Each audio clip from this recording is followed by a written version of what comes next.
Welcome to our podcast, Navigating the Healing Path with Maggie and Nikki. For the remainder of our first season, we're going to be shifting from discussing some of the foundational building blocks to living an authentic, heart-based life into some of the deeper, more nuanced and complex components and practices of really walking and embodying this healing journey. So if these topics interest you or resonate on a deeper level, then we'd be delighted if you stick around for the ride. We're so excited to be back with you this week, and we get to feature our first guest joining us as we discuss the concept of embodiment. What is it? Why it's so important? And some of the ways to get started. It's an integral practice on the healing journey that deserves the spotlight today. So let's get going.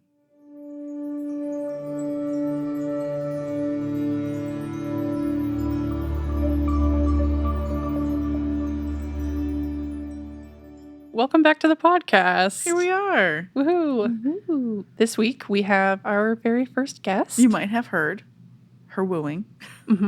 Yes. A voice unfamiliar so far. And we're very excited. Indeed. So before we introduce her, though, before we bring on our guest, let's just take a moment and connect and drop in. So whatever you're doing, wherever you are, if it's safe to do so, take a breath.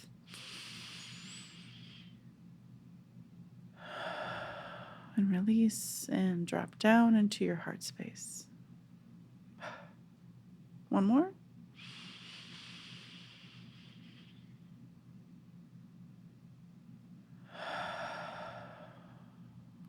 Yes, the beginning is always just listening to us breathing. Isn't that nice? Coming into the present moment, connecting, doing something all the same. Well, we're very excited for this week because this is our first guest where we are going to be discussing embodiment. What is embodiment? Why do we care? Why is this a thing that people are teaching that are out there, somatic movements? What's all this jazz about? So we brought in a guest to come talk to us about it. Jennifer Campbell joining us live. Say hello. Hello. Can you tell us a little bit about yourself? I mean, I know a lot about you, but they don't. They don't. Thank you for having me. Welcome. It's great to be here. And a little bit about myself. Let's see.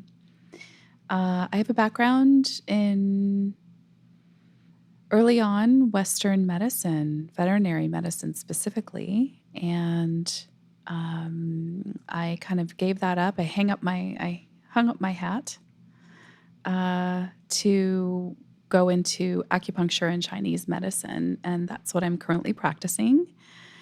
And I like to kind of weave in some body work and energy work and some functional medicine, those types of modalities to kind of make it a more holistic experience than just coming in and getting needles. And I think to this point on my journey, I'm just in this remembering, I think, rediscovering who I really am. And part of it has been really feeling at home in my physical body. It's definitely, I think I spent most of my life either not feeling comfortable or just slightly outside of it, honestly.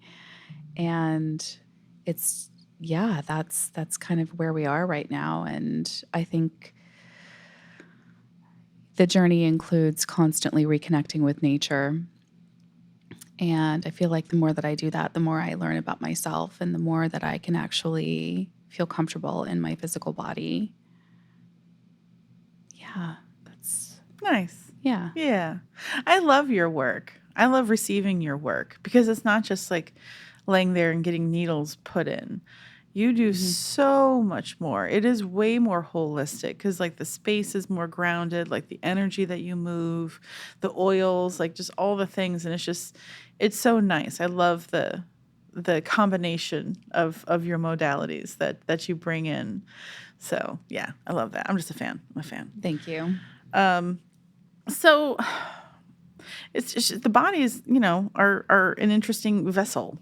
We hear about this, the mind, the body, the spirit. And I've talked to you guys about this before where I'm really good at juggling maybe like one or two at a time, but all three at once is really challenging. but it's still really important to focus on it and to be connected to your body.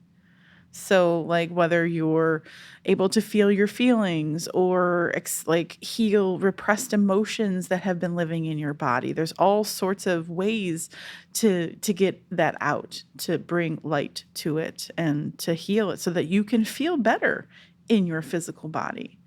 Absolutely. Maggie, any thoughts on this as of yet, or what are your thoughts on embodiment? I'm trying to get into the my normal podcast headspace. I feel like because of the new microphone setup and having a guest on for the first time, I have to kind of figure this dance out again. So I think some things are still coming online for me at the moment. For sure. Of being present and here with the conversation. But I guess right off the bat with embodiment, what comes up for me with that topic? What's your awareness around it? What is it?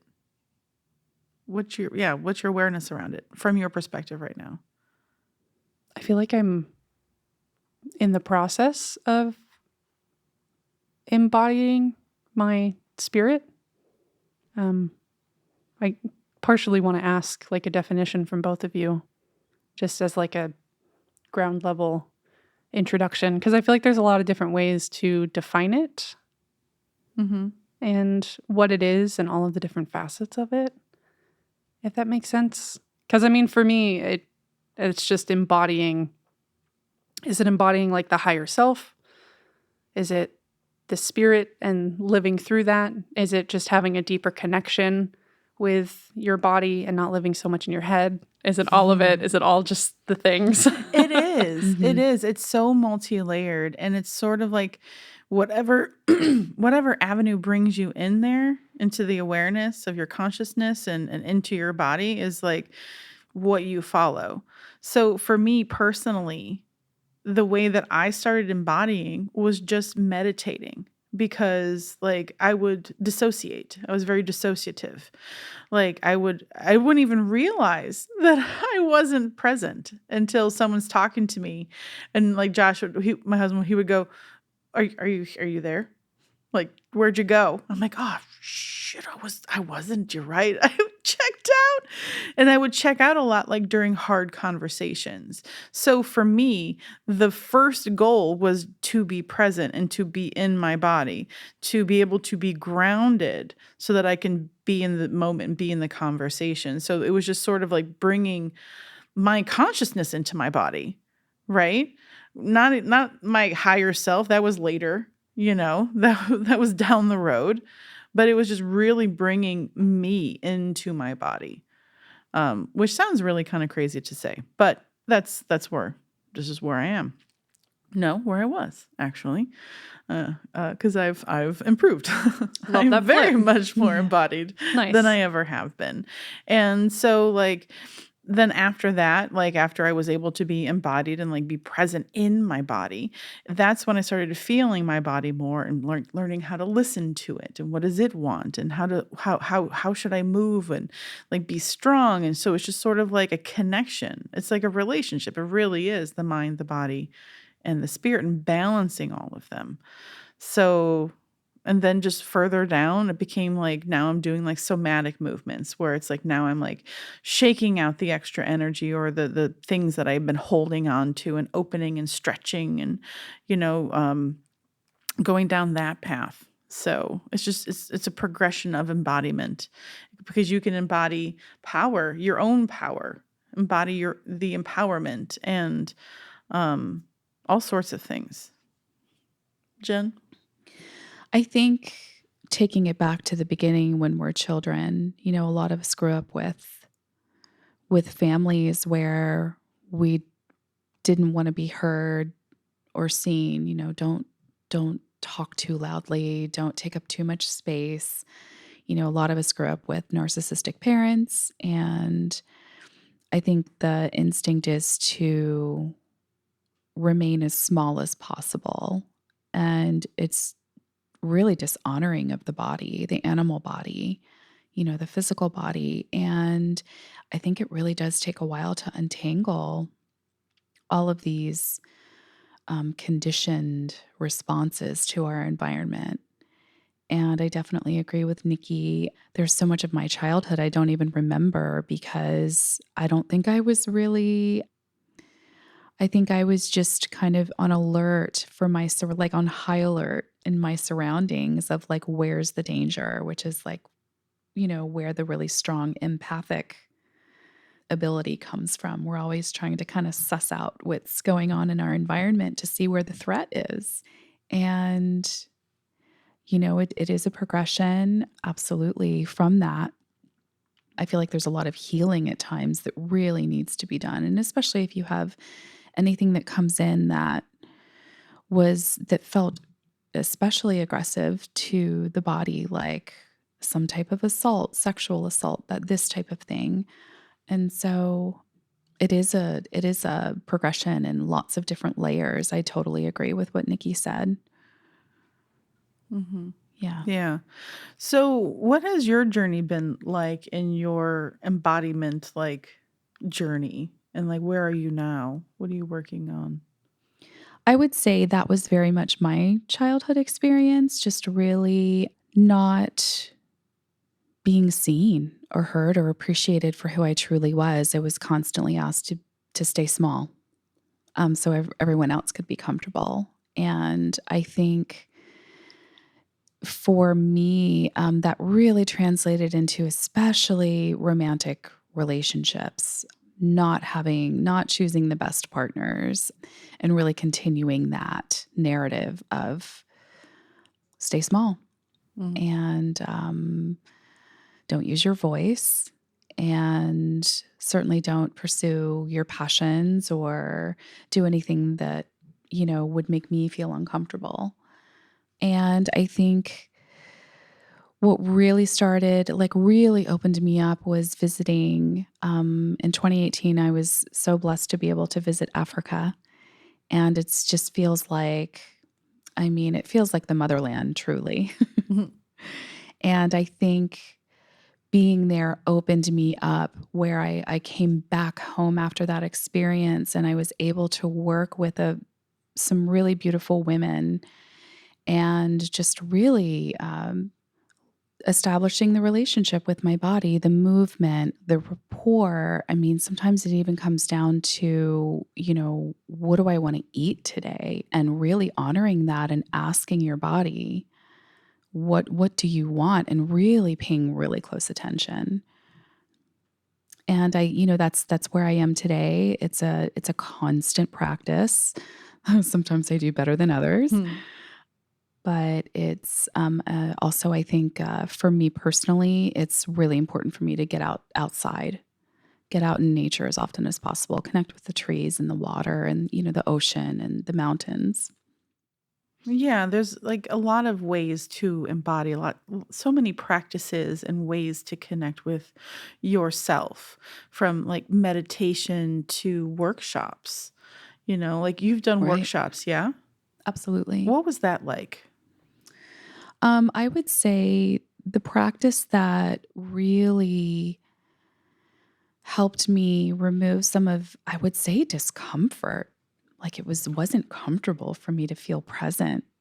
And I had a beautiful teacher who created this movement called Amba, and we would really sink into a very active movement, and it was very centered around the elements, whether it was fire movement or water, air. They were all slightly different, and you would really try to embody that element in the way that you moved in your body.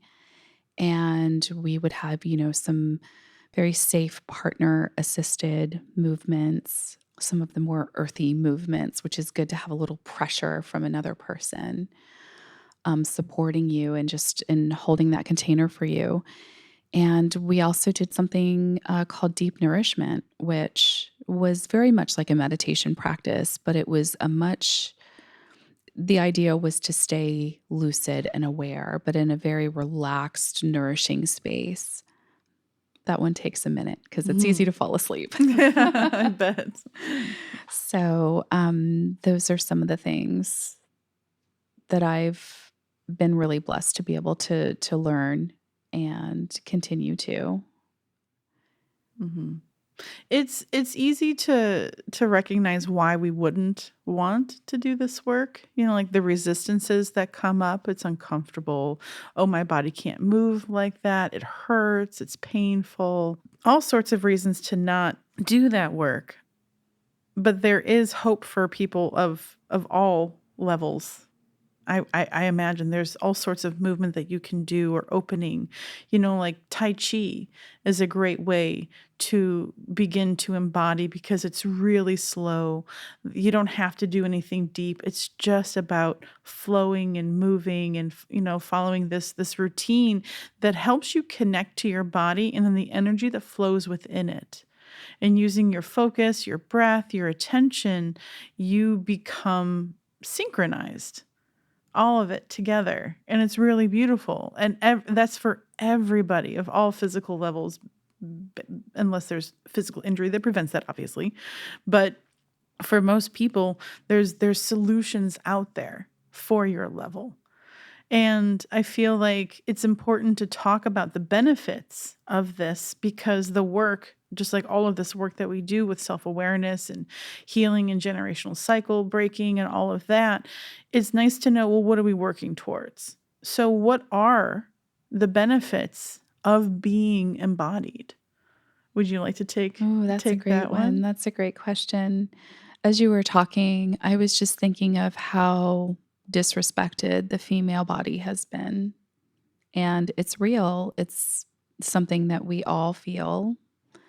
And, it's, I think, an honoring of being feminine and being that vessel that brings new life onto this planet.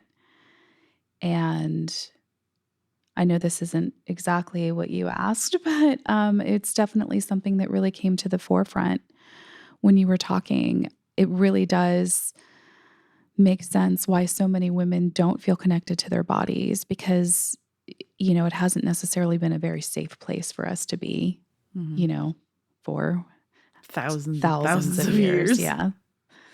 So, what does embodiment feel like? Is that your question? Or what are the benefits? Yeah, what are the benefits? Mm. Why do we want to do this?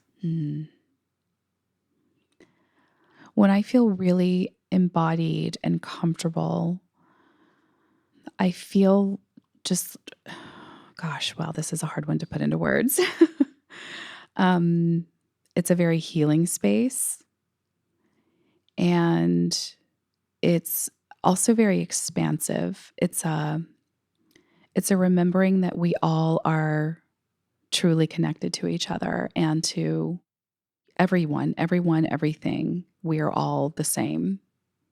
And with so much division in the world these days, that when I feel that sense of feeling at home in my body and also connected to everything and everyone else, I guess it just makes a little more sense because sometimes it can feel like there's so many senseless things going on today. All of the needless violence, and it's like a piece. It's a gosh, words. That one I think I would have to probably, think through a little bit more, feel through a little bit more. But I just love the idea of the feeling of oneness, and not only with everyone here, but, the source and Gaia, and feeling our divinity. Mm-hmm. It's a pretty magical feeling when it all comes together and you really feel love. What I hear you saying as you talk about this As I stumble through it. no, but Oh my gosh, no, not even. no, it's all good. But the benefit that you can experience is when you fill and embody your vessel, you can connect to everything. Like you're in there and that's connected to everything else. And then you get to experience that.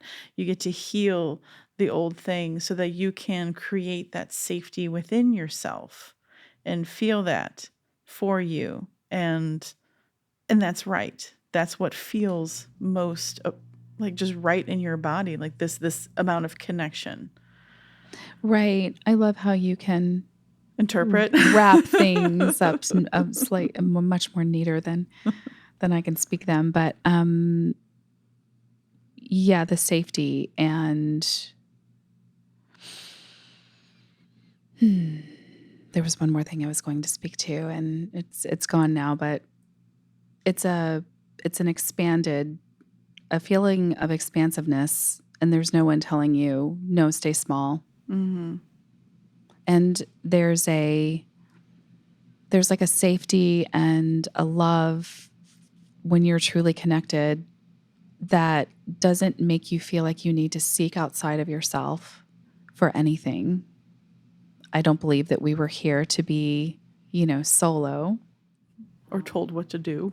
Yeah, but I do believe that having partners and healthy friendships and that's part of being here, but also not seeking that external validation or needing it, I would say, to get you through the day, to know that you're good, that you're safe and that you're protected and that you can access all of the love that you could ever possibly desire when you just know how to just stay connected. Mm-hmm. Mm-hmm. Yeah. Actually, I want to say it's funny that you think that you've been stumbling on your words and finding it hard or to find the right words for what you want to express. Because the entire time I was thinking, and the entire time that I've known you and had conversations with you, I've very much admired the language that you use, and you really give yourself, maybe this is just a side effect of being embodied, but I feel like you really give yourself the permission and the space to really speak what it is you're trying to speak. And you allow yourself to find the right word and to express it. And I feel like you just give me so much language that I can save and use later for me as I'm learning to develop my proper language to express myself.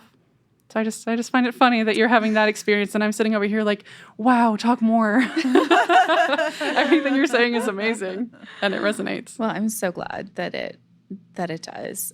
Sometimes you feel the feelings and it's not always the easiest to completely explain with words.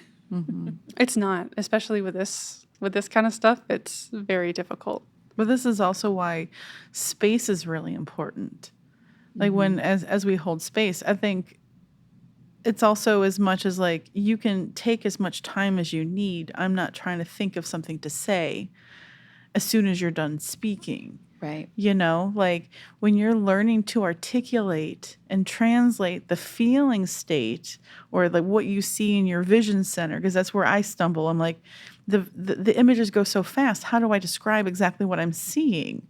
So it's like sometimes there's a slower cant to like how you're delivering your words because they're coming through. But if people can't hold space, they're going to swoop right in there before you and just be like, no, my thing. Right. I think that's what I've certainly been guilty of it. Thinking about what kind of point you'd like to get across. And it disallows you from really, truly listening to what the other person is saying to you. And I think that if we can all just, really slow the mind down and just stay in our hearts and just listen, I think that so much misunderstand would be avoided. Mm-hmm. Because sometimes you say the wrong thing at first. Mm-hmm. Like you say it, like I think this will express it. You say it, you feel it. No, that's not quite it. And then you try to say it again. And there's nothing wrong with that. It's just like, let me try this hat on. I don't like that hat. Let me try this one on. This one's much better. This expresses it better. But to have that space, to give yourself that space to figure that out is really great. Yeah. I feel like that's been one of the main things that's come up for me in how, as I'm doing all of this work and embodying a new self and using new language, as my awareness continues to expand, the people in my life that knew me before, our conversations, I think, were one of the first things to shift because I was having a lot harder time finding the proper words to express how and what I felt as I started tapping more into my body and having all of these new sensations that I've never, not even knew, but just finally tapping into and honoring the sensations and emotions in my body. It takes a lot of time, especially for the mind to process. And so my conversations with friends and family, they all, I noticed for a period of time, they started butting in constantly because before I wouldn't give myself as much of a pause and a space to find the correct language. I would just fill it. And then it would be their time to go and speak. A lot of unsolicited advice came in from a lot of people, or assuming that I just couldn't find the words, but I was taking a pause so that way I could find them. And then a lot of people inevitably feel like the space just needs to be filled. Exactly. So it's definitely a weird transition period as you start tapping in deeper with yourself and start to honor that, especially around other people who aren't quite at that stage yet. Which is why it's important to have a community that can help you hold that space where you can practice speaking at whatever pace needs to be and saying it right, saying it wrong, saying it whatever way, but just being there and being authentic, giving you as much space as you need, practicing active listening. Being with people who are willing to go deep with you. Yeah. And not just stay on the surface. The small talk just gets so challenging. I can't. I physically could not. Yeah, no. Right. No. But I do want to thank both of you. You have been very integral in helping me hold space and holding that for me to express myself. You guys are both fantastic at that. Thank And you. I'm very grateful. Thank you.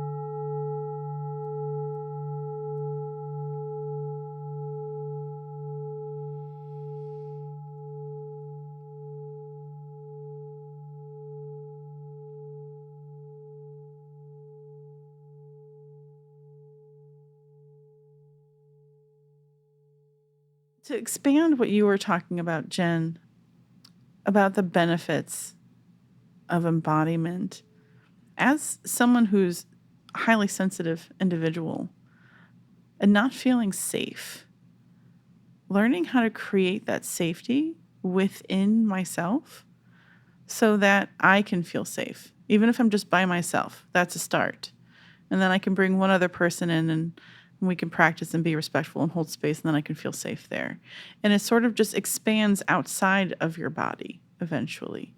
But it also, because, well, you're in there and you're connecting to it, and we always talk about like being intuitive and trusting your emotions. And this is like what we're reprogramming in ourselves when we were taught to seek outside validation, look at authority as the end all be all say all of everything, and don't trust yourself because you don't have any common sense, or all the bullshit lies that we were told growing up. You're a liar. You're making that up. That's not what happened. It's like, but I experienced that. That's my truth. Like I feel it right here. You're telling me I can't trust my feelings? So the embodiment piece, as you begin to feel safe, it helps you learn to trust yourself, trust your emotions, because it's just information. And by the way, I've said this, you guys know I've said this, but your emotions are your superpower. They're an information of who's around you. What are they up to? What are they doing? It helps you read people. Now, it's important to be in a space of non-judgment. you know? And like if you need to take accountability of your own healing and your own triggers, well, that's what it's there for, because it's showing up in your body. So that's how everyone is our teacher and our mirror, and like however they're supposed to show us something of ourselves so that we can heal that in our bodies. And then as soon as that's done, as soon as the body like feels heard, like, oh, thank God she heard that, I can let that go. It's no longer there. So the trigger, the emotional trigger that was trapped in your hip, in your muscle, in your abdomen, in your chest, wherever it was hiding, can be released. And then in that, you can replace that frequency, that negative low vibration of pain and suffering, with a higher frequency of joy, of love. You know, so it really behooves to do this work, because you're offsetting, you're slowly skimming off the pain and releasing the sadness or the anger or whatever else was unsafe to feel or express in your childhood or in your current environment. And then you get to replace it with fresh, new, something different. You can create a whole new body, a whole new life by healing yourself. Absolutely. Absolutely. I love just to expand on one of the things that you said, I love the practice of journaling, because for me, when I get triggered by someone, the first thing that I go to is, what's going on? What is this about? Because usually it's not about what they said or did. It's about, okay, why is this feeling so big? Why am I so triggered? And I feel like journaling is one of the best tools to just sit down and just start writing.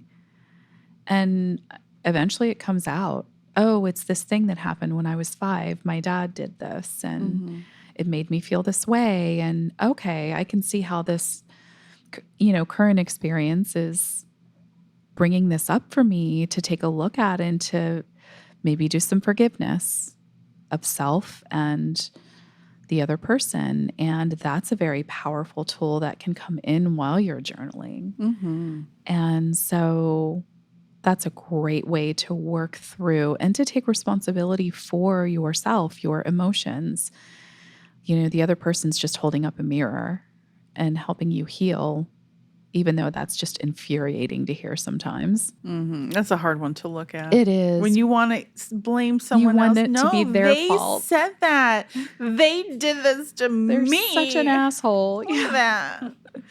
Should we do an episode on accountability and forgiveness? Yeah. That could be a whole one. Yeah, the forgiveness practice is big. That's really is. really helped me heal a lot of stuff. So much. It doesn't mean that you allow it to happen again. That's it's not forgive and forget. I can forgive you, but now there's a boundary. You don't get to have access to me like that again. Yeah, it's all kind of woven together with all of these other wonderful practices that we do, like holding the boundaries and creating healthy, boundaries in relationships, and holding, there's no reason why you can't say to the other person, hey, this really hurt me. And ideally it can open up a conversation that strengthens your relationships. It definitely has that potential, especially, only if there's emotional maturity involved and able to That's key. Or at least an openness. An openness, yeah, but to hearing. Yeah, for sure. But I guess that's kind of emotional maturity. But. Yeah, because like you can grow your like emotional maturity. Like I'm pretty emotionally mature. I can always improve. I recognize where I am not the most mature, but we're humans. We are. It's part a of the learning process. Part of the system. But being raised in an emotionally immature environment, you just sort of learn that as you grow. Hopefully, I don't want to hurt anybody. It was never my intention to hurt people, and I need to know if something I said hurt your feelings. I'm like, I don't want to do that. Please tell me. Thank you so much. Right. Do you guys have, I know you kind of touched on this in the beginning, like with getting out in nature or starting to meditate, journaling, all of those things. But do you feel like there were some specific things that you started to do for yourself that really helped along the process of embodying, whether that was, like no matter what type of embodying you're doing, do you feel like there was a a start and a practice that really helped you become more and more safe in your body? For me, it was meditation because that's where I got to practice grounding and being inside and like listening, right? And then it just sort of progressed from there, and openings started like happening, And then once I went into like massage therapy school, and then I learned Tai Chi. That was amazing. And like working out and feeling strong and like really listening and feeling my body. The Tai Chi is so slow, like, and that's that's what you're supposed to be doing is pay attention, listen to your body, feel it, shake it out if you need to after you're done holding that hug tree for 5 minutes. Absolutely. So, but it is a progression, and it's just finding different ways to connect with yourself.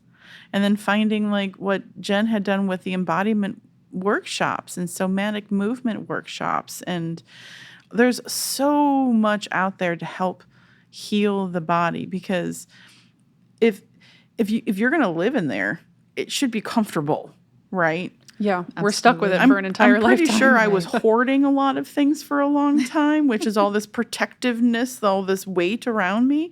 And I had this realization the other day when I was driving, is like, oh, I don't need to protect myself anymore physically, because I already can do that energetically and emotionally. So now it's like my body's like, oh, good. So like I haven't like been eating as much or wanting certain foods, and I've just been like I really wanted a donut the other day because it was at Zoe's school, and I'm like, yeah, and I had the napkin, and my body's like, no. And I'm like, but my brain says that it's going to taste good. And my body's like, please don't do it. So I didn't. I feel like that exact experience has been getting stronger and stronger for me too. Like around certain foods. And it's a clear, not like a disconnect, but it's a clear opposite or opposition between what my brain thinks that it wants based off previous experiences and what my body wants.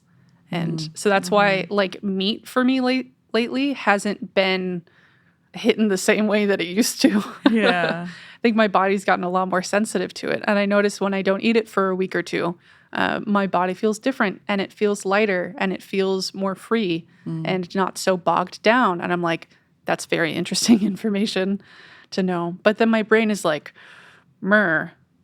I like the taste of protein. barbecue chicken, protein. Gotta have your protein. Yeah. Or just like sweets or like soda or alcohol or just like anything that I used to think was enjoyable to indulge in is becoming less and less enjoyable as I tap more and more into my body. So there's a book that I love called The Body Keeps the Score. That is a great reference book for people who are looking into this kind of thing as well.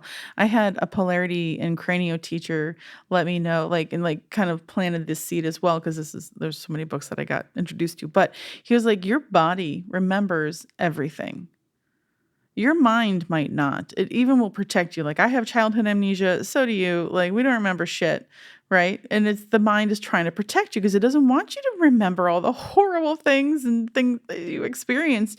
But the body remembers. The body does. And it's really upsetting when the body reacts and your mind doesn't understand why. Like, why is this one person making me want to run? Why am I in flight or fright right now? Or, that whole thing. And it's like, your body knows something. And I think that was really hard for me growing up, because my body can tell who's a predator. And I'm like, why don't I like that person? I like everybody. What is up with that? But it was my body that was saying things. And like, we process information so much, our brain can't even keep up with it. So, but if we learn to listen to the body, it's an amazing tool. It's amazing. And that to me is another one of those great benefits, because my body is a tool. The work that I do, the space that I hold, the energy that I bring in, that's my body being the conduit, being like the vessel that channels, and that should be really clear if I'm going to be of the highest service to people. So it's in my best interest to really do this work. Not, just for me, to feel safe and clear and secure and grounded and all these things that I've been working towards. And it really works. It really pays off. It's hard. It's hard work, but it's really worth it because you have so much power. You have so much presence. You have so much connection, so much ability to connect to other people, which is super magical and amazing and fulfilling. So I'm a fan. That's it. Yeah, being a clear conduit is hugely important. Mm-hmm. Absolutely. And I would also say that with the body holding on to these emotions, these unprocessed emotions that, as little children, we're not, able to process some of these big emotions at the time. And there are definitely other useful modalities that I've participated in, like NET, which is neuro emotional technique. Mm-hmm. It's one of the emotion code is very similar, where you're working with a practitioner and you're going in and you're locating these emotions that are actually stored in organs or various parts of the body, and you're clearing out the emotions, and they're very powerful. Is NET the tapping, what people refer to as Tapping tapping? is different. Tapping is also another modality. I like the idea of It's EFT, EFT, emotional thank freedom you. technique. That, Yeah, I so want to similar. learn that one. That's like, I have that like bookmarked. I'm like, learn this, Yeah. or like use it more. I want the science behind it. That's kind of like also what I want about it. But the tapping, because it utilizes your nervous system and helps regulate that through certain points around your body, your face, your head, your hands, stuff like that. Yeah, it's all tapping into the energetic meridians actually that we use in Chinese medicine. And EFT is amazing because you can actually use it on animals as well. Oh, neat. Yeah, so it's a very powerful tool. All right. So many ways to So tap many ways. into it, from movement to journaling to tapping but really just what excites you? What are you drawn to? Like that's like really, there's no one way to go about it. Just try stuff. Right. And I think it also shifts and changes depending on where you are in your process. Something that really calls to you, it's at one point in your healing process, is maybe going to be exchanged for something slightly different. And I always am a huge fan of combining 6 or 7 things at the same time. We're always shifting and changing beings. We have so many layers. Why wouldn't I need 7 of and them? we have so many aspects. Like if we're going to get really woo-woo, we have so many aspects of our soul. Like we have other parts of ourselves to embody beyond the human, and everything is stored in the DNA. And so we're working through things that didn't even happen in this lifetime. Right. And so it's quite a mix. We're such a mixed bag. So. I think it's going to take some time to like figure it all out, but I do feel like we're on a good path, and I'm glad that there's so many of us that are choosing to live a life in the light and heal and break cycles and be vulnerable. Oh my God, that's so dangerous. In the old paradigm, like dangerous to be vulnerable, because then you open yourself up to be taken advantage of and harmed and used and abused and then thrown away. And so it's like, why would anybody in their right mind want to do that? So many struggle with that. Really? And that's where you get the emotional unavailability. But ultimately, we're robbing ourselves of a truly fulfilling human experience. Absolutely. Like we're denying ourselves the full capacity of our potential by denying ourselves the embodiment or the spiritual peace. Yeah, the fear is strong. The fear is strong. It has been emotion. churned for a long time. Breathing also very good. Breath work. There's another one. Lots of breath work will help do things for your body. I hear a lot about that. I've only experienced a little bit of that one. You've experienced more of the breathing. I think there's so many different ways. And I think, interestingly enough, what I've noticed recently is there's a neuroscientist who's become very popular in social media, Andrew Huberman. Oh my gosh. He's come up a lot for me. Yeah. And he really is on point with a lot of things. But the one thing that I do notice about the male energies is their methods are extremely masculine. They're very linear and very masculine. And I think you need to really pay attention to what feels good to your body, because Mm-hmm. sometimes some of the more feminine flowing practices of breathing will feel better to you. And other times, maybe you do need a little more fire and linear masculine energy. Like, I wouldn't necessarily recommend doing the breath of fire if you're agitated and anxious and Right. that type of thing. It's more of an activating practice. Whereas there are different other slower, more flowing modalities of breath work that you could dive into if you're really needing to just settle your nervous system down. I think that's a really great point and something that I've experienced recently over the last few months. Something that's come online for me with embodiment is I've tapped more into a bit of it. Started as like somatic movement, where I was just kind of put on some music and just intuitively let my body move however it wanted to move. And then I just ended up having a good time having just like a dance party by myself I in my love that. room. So I've made that a regular practice because my body just like really loves it, which I think I was kind of interested in dance as a kid, but I had a friend who was like actually more of a dancer, and there was just some embarrassment involved or just imposter syndrome and silliness, and I shut that part of myself down.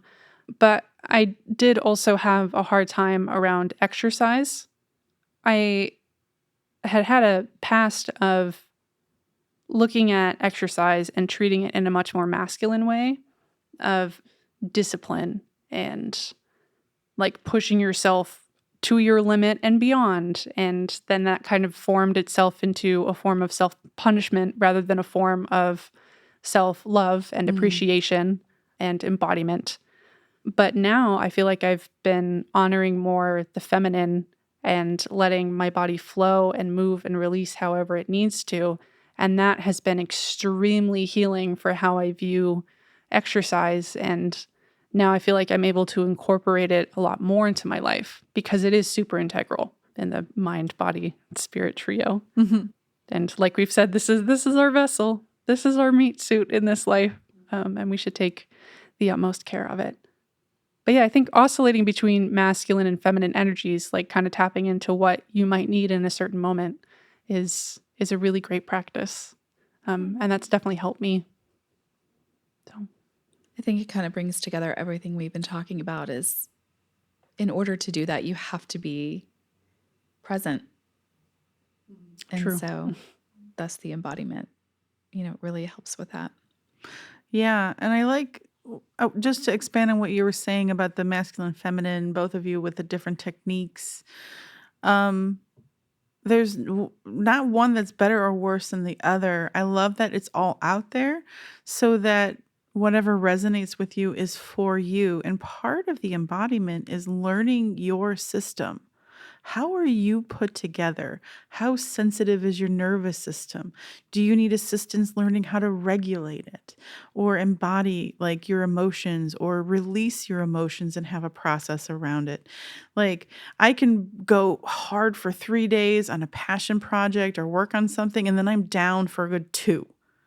And I used to beat myself up over this. Like, why can't I just keep going? I'm told I have to keep going and no work, work, work. And it's like, no, no, no, no. I can work really hard and then I need time to recharge.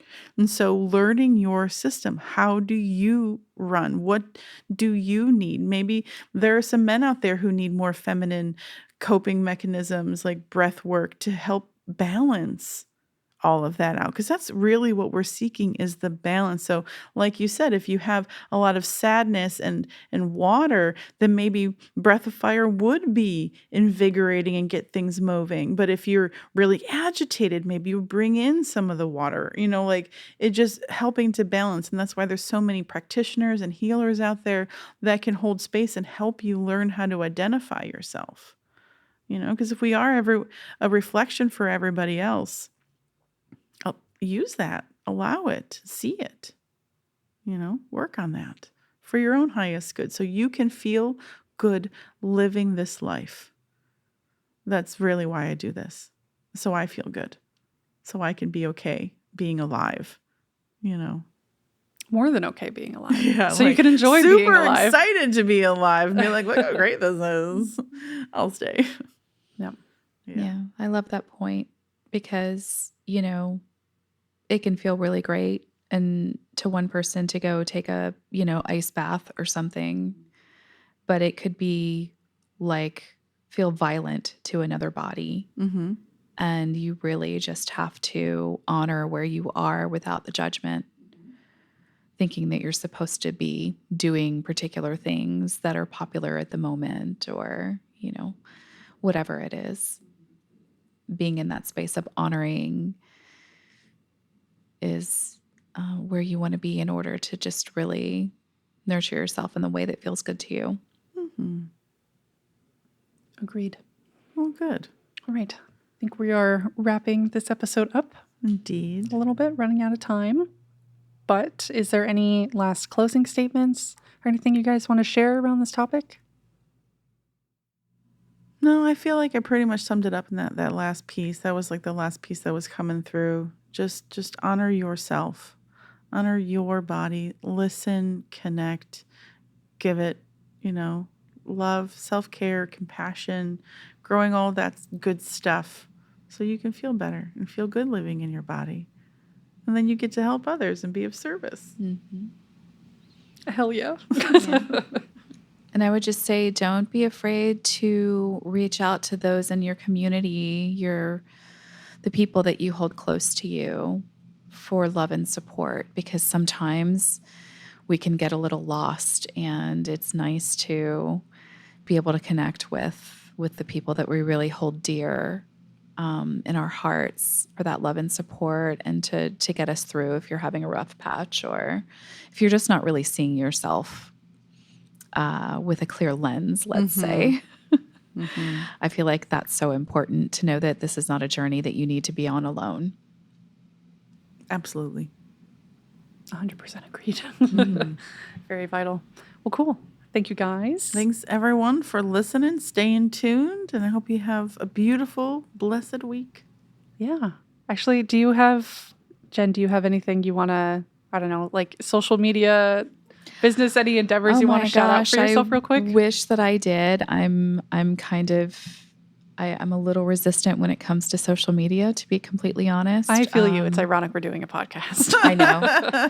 I know. I'm still, that's something I could absolutely embrace still in this journey. So just, it's so lovely to be here with you both. And thank you for having me. Thank you for being here and sharing. Yeah, thank you. Mm-hmm. You have My pleasure. so much wisdom to share with the world. But cool. Have a good week, everyone. Bye-bye. Bye. Bye. Thank you all for tuning in to this episode of Navigating the Healing Path. A huge shout out to our very first guest, Jennifer Campbell, for joining us in this week's conversation. We hope you guys were able to soak up all of the beautiful presence and healing energy that Jen brings everywhere she goes and in every word that she speaks. Because we are certainly grateful to experience it here in person. And speaking of gratitude, on next week's episode, Nikki and I will be discussing the concept, practice, and benefits of gratitude in daily life. Until then, we are grateful for all of you who choose to listen in, and we hope you have a wonderful week.